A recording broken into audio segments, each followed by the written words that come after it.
Keywords, one of the main reasons why you might be succeeding on Amazon or why you might be failing. In this video, I'm gonna go through the 3 main mistakes that I see most sellers make on Amazon in the Middle East when it comes to keywords. And you're gonna be able to use those mistakes and actually improve your listings if you currently have listings on Amazon or if you're just about to list your very first product.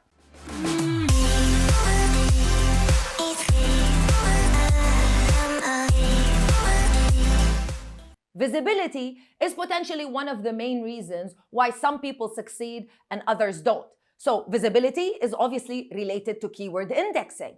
Visibility basically means your product showing up on multiple keywords, showing up everywhere so that you have more potential for customers to find your product and fall in love with it and purchase it. That's exactly what we want. So simply listing your product on Amazon and relying on Amazon to market it for you, that's not how it works. The idea is Amazon is a very big data-driven business. It's a very technical, listing products on Amazon is a very technical thing that you need to be focused on. That's why adding keywords into your listing basically explains to Amazon what your product is all about. So they know exactly who should see it and who can potentially purchase your product as well. So that's why keywords are very important. The first mistake that I see most people make, especially everyone that is selling on Amazon in the Middle East, is that you do no product research. I completely understand why. The main tools that most sellers talk about here on YouTube, such as Helium 10 and Jungle Scout, as of me filming this video in December of 2021, those main tools that you hear about all the time do not operate on Amazon in the Middle East. That's why most people don't know what tools they can use, so they use nothing. They just look on what other sellers are doing and they just add those keywords. That's not something that I think you should do. You should definitely do some research, but I'm gonna list all the tools that I think are really good. You can use eGrow Reverse ASIN. You can use, my 2 favorite tools are keywordtool.io as well as Keyword Tool Dominator. They're very good tools that you can use to at least have an understanding of what keywords you can add to your listing. I'll leave them all linked in the description box of this video. If you want to think a little bit outside of the box, and if you want to learn how some entrepreneurs have created services that can help you rank your product quickly and easily, I would suggest that you watch this video, which is an interview with my friend Isabella Hamilton, the CEO and founder of Rankbell.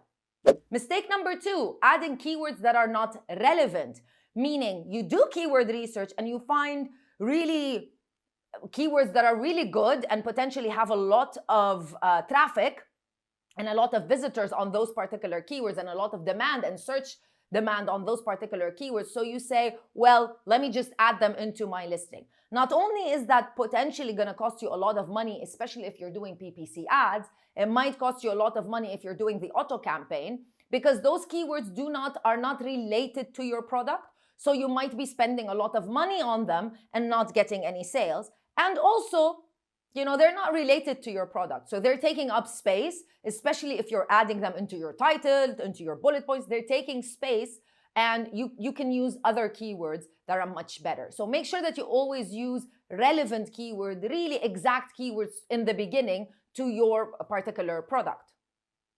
Now, if this is your first time watching a video on this channel, hi, my name is Crystal and I'm the founder of Amazon Sellers Society and Sellers Society.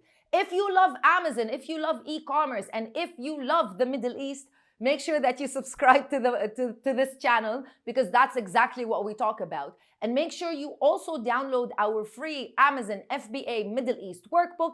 You'll find it in the description box of this video.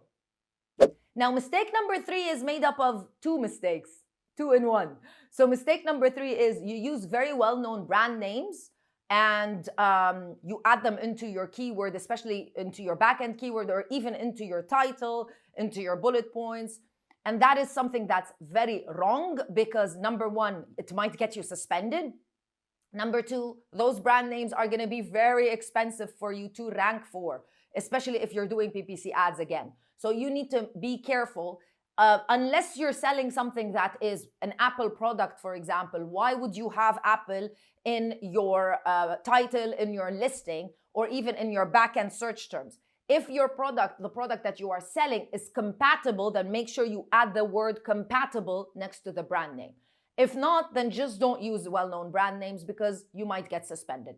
The other part of the mistake is using your own brand name if you're a very new seller.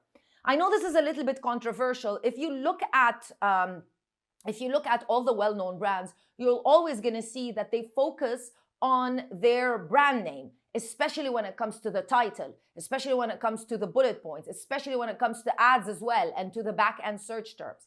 That's great, of course, but if you're not a well-known brand, if you just recently launched your private label brand, are you going to sacrifice your keyword, your first 5 keywords of your title, and add in potentially a brand name that nobody is searching for and nobody even knows? So be careful when you make that decision. Don't just add your brand name because everybody else is doing it. Add your brand name if you really have a strategy of exploding your business and really making a real brand name for yourself where people will be searching for your brand name. If that's not your strategy in the beginning when you're first launching, it's best to focus on keywords that you can rank for, and then later on, once you are organically ranked and you start getting some good sales, then later on you can potentially add your brand name. And that's it. Thank you so much for watching. Make sure that you leave me a comment in the comment section below. I'll see you in another video with more information. Bye.